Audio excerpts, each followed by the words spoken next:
What are the best attacks following the update, the current meta? I am going to bring you highlights from some of my recent top-level war streams. If you do want to catch my live streams on Twitch, the link for that is in the description. We've seen some incredible attacks recently, so let's bring you the highlights and some attack strategies that you should be using right now. Here we go. We have Electro Dragons now for Darkest Muzhan. We've seen how powerful E-Drags were by HT Family and Nishang Dance. Early use of the Grand Warden's ability. Make sure to protect all of the E-Drags if there are any black bombs, but also the balloons, which are crucial to get the opening defenses down. We get a scatter and we quickly charge through a lot of the dangerous defenses in the opening phase, coming in behind the sweepers. This is a little bit risky because of the town hall on the opposite side. Look at the chain lightning. This base is getting obliterated, and with the battle blimp coming through, he's just struggling a little bit. Use the Warden ability to protect that E-Drag before it goes down. He didn't. Oh, the Warden ability was used first thing. What am I talking about? Of course, I'm that used to seeing the battle blimp with the Warden ability, but check it out with an E-Drag in there as well. Takes down the back end of the base, and there's only 1 minute and 50 still on the clock. Queen's ability swagged. RC ability swagged. Basically, he's doing this for time. This is the fastest attack in history. That was 1 minute and 20 seconds for Darkest Muzhan. Are you joking me? What? Get some hype in the chat. Oh my word. What on earth just happened? What are RTK thinking?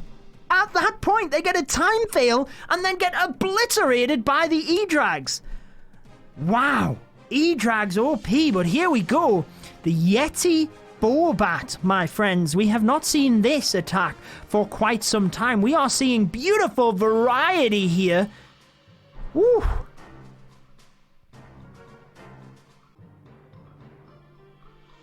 Here we go. Grand Warden Walk. On the right-hand side, this is definitely not going to be an attack which is as quick as the last one, clearly. But with the Grand Warden, he will get a nice funnel set up for the Yetis. It looks like we're charging directly into the single, I would think. Looking at the angle, or maybe the scatter shot. But I would think the single. Seems the easier play. You don't want that sideswiping your troops. Having said that, he will actually be attacking both sweepers head on, so it's probably not the right play. So yeah, not sweepers, scatter shots. Ideally, guys, you do not want to attack the scatter shots where they are side on. You want to attack them head on, because then you're only attacking one scatter shot at a time. So definitely the right play coming in from the 2 o'clock area. And gets one of them down, gets down towards the town hall. We've got super minions. I don't think they're inside the poison. Did he only have one poison? He needs to use a freeze here, really. He's saving onto it by using the Grand Warden's ability and just hoping the Queen powers through, which she does. Struggling a little bit for force across to the opposite side of the base, though. The Eagle Artillery, enemy Queen, and single over there look incredibly dangerous. That's where the bats can do their work, as long as he can get the wizard towers down. Decides to go directly with the bats onto the scatter shot, but the enemy Queen is trying her best to pick them off. She's not going to get a lot of them down. Oh no, the wizard tower. Oh, it didn't get many of the bats. It got a strike, but it didn't get many. He freezes it again. Has to, really, as they come through. There you are, the P.E.K.K.A. Bo Bat again. Wow. P.E.K.K.A. Bo Bat. Another 3-star and another variety of attacks. You are seeing the top level of Clash. Darkest Muzhan, the latest golden ticket winners, RTK, the Korean champions, both slogging this one out. 3-star after 3-star.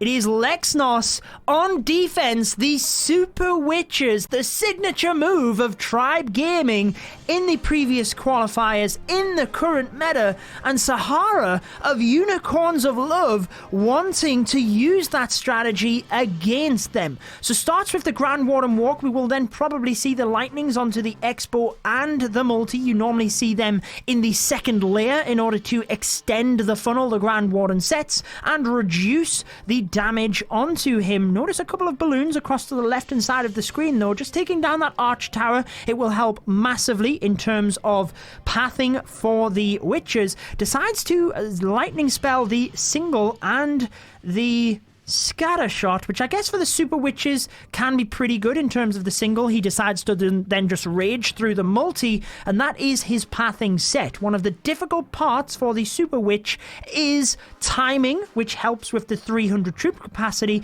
but also actually getting them into the base. That is why commonly you will see a siege barracks alongside the king, which is similar to the hybrid, as you notice to the 3 o'clock, and the channel, which allows the Super Witches to walk down, is pretty beautiful. He can then jump to access the entirety of this base over where the clan castle is. Now he does have a couple of big boys have walked, but for the most part the Super Witches, due to the king and the siege barracks, will move into the center of the base. It is pretty good pathing, but a couple of big boys are stealing the healers. They turn due to the clan castle troops, and then they turn back again. Hog Riders will take major damage from the town hall, which is not ideal. Normally you need your Hog Riders and your Royal Champion to sideswipe around the base as the Super Witches are tanking in the center, but as long as you can keep your healers on your Super Witches and keep your heroes alive, this attack just keeps on chugging along. You have seen it on my channel recently. It does incredibly well. Super Witches through the center. Notice the RC flanking around the side as we mentioned. Eagle goes down. Oh, the Archer Tower went down early on so that the RC could ping directly to the single target Inferno. That is next level vision by Sahara of Unicorns of Love. There you have it, my friends, sprinkling wizards around the outside of the base to help with time, but with 5 Super Witches now being able to be taken to an army composition due to the 300 troop capacity. There you have it. That is why they are top of the meta, best attack strategy in Clash of Clans. Vatang now showing the regular witches, which can be very good for single target infernos, particularly if you do have the open wall compartments on the outside, allowing the skeletons to run in and out of the base. And Diff of Vatang is going to try and take advantage of that. Now, just waiting on the lightning spells. I'm presuming he's going after the single target Inferno here, but he did want to get damage onto the Archer Queen. Not going to be able to take her out because it does require 7 lightning spells to take out an enemy queen. But hey, if you can get that type of damage onto the queen, then absolutely. He was in no rush. The Grand Warden was busy doing his walk, and notice how he put the Earthquake deeper into the base to get damage onto the scatter shot as well. So very nicely done there by Diff. Again, you can see the funnel on the right hand side, ever so important with the Super Witches and with the regular witches. King on the outside with that siege barracks has a couple of witches on the outside as well, just to help. Just like with Town Hall 9 trying to flush the outside of the base, it does work really well, and it's all about splash at this point. So uses the rage through the Town Hall, which is absolutely the play. Grand Warden's ability actually gets through the Giga Bomb and 2 giant bombs there as well, so very, very nice. And it's really how he takes down the scatters at this point. Decides to freeze the single. Maybe that was on the Pecker, I think. I wasn't quite sure where it was charging up, but look at all of the witches here trying to get through. He's got to try and protect the skeletons in the middle. Does catch the tornado trap, unfortunately, which will wipe out a lot of the witches. The skeletons, sorry. Witches take damage, but they are still going. Gets the first scatter shot. Moving across to the second. Queen should take that out. Notice the Royal Champion on the left as well, flanking through. As long as he can get up to the Eagle and the 2 Wizard Towers, this is done because he still has a lot of witches. Royal Champion and the Queen's ability left to go.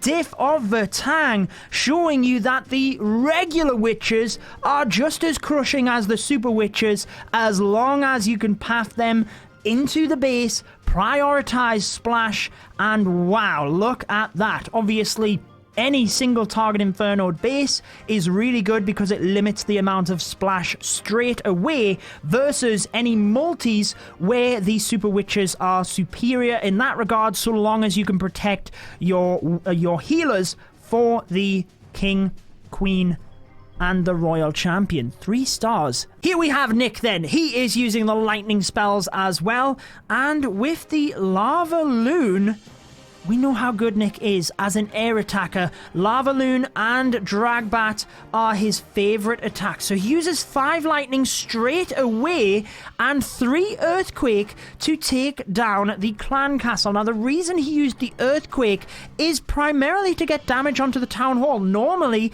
you can use the earthquake to extend the range. So 5 lightning and 3 earthquake will take down the town hall. Not the town hall, the clan castle, sorry, as does 7 lightning and 1 earthquake. But in this situation, it has allowed Nick to use the royal champion to basically suey the town hall. Down it goes. What a beautiful hero dive. Very good intuition by Nick, because normally you do not want to activate the town hall. He did so in order to weaken it and allow the royal champion through. He now gets a multi-target inferno with the queen. Where does he use his Lalo? Directly behind the air sweeper. The queen should get that. Her health does indeed. Oh, no, she didn't. She's flying behind that sweeper anyway. It's the other sweeper, which is going to cause him some issues. But he's got an entire LavaLoon army. Now, initially he gets through to the scatter and takes a lot of damage, but an early Grand Warden ability helps him get onto the multi as well. I think he's got too many balloons that I'm not sure this could go down. Let's check it out. A beautiful freeze gets the Royal Champion Expo, Scattershot, and in air defense. Freezes that again. The multi and wizard tower is going to give him a little bit of issues, but he's got a lot of balloons here. They will fly on across. Royal Champion doing well on defense. Nick has got too much. Like I said, this is not going down. Nick is going to crush it. His attack is slamming this base. Lightning into LavaLoon at its best. And 2 attacks by Unicorns of Love, 2 3 stars. 2 attacks by Tribe Gaming, 2 3 stars. We knew this was going to be a fantastic war, and a fantastic war it is. Really showcasing the variety and clash, the top level of the game right now. Nick is, well, he was the MVP of the last qualifiers. 5 attacks, 5 3 stars. That's good enough for me. And he makes it a 6th, coming out here against Unicorns of Love in the EWU, tearing apart that base with a huge amount of balloons left over.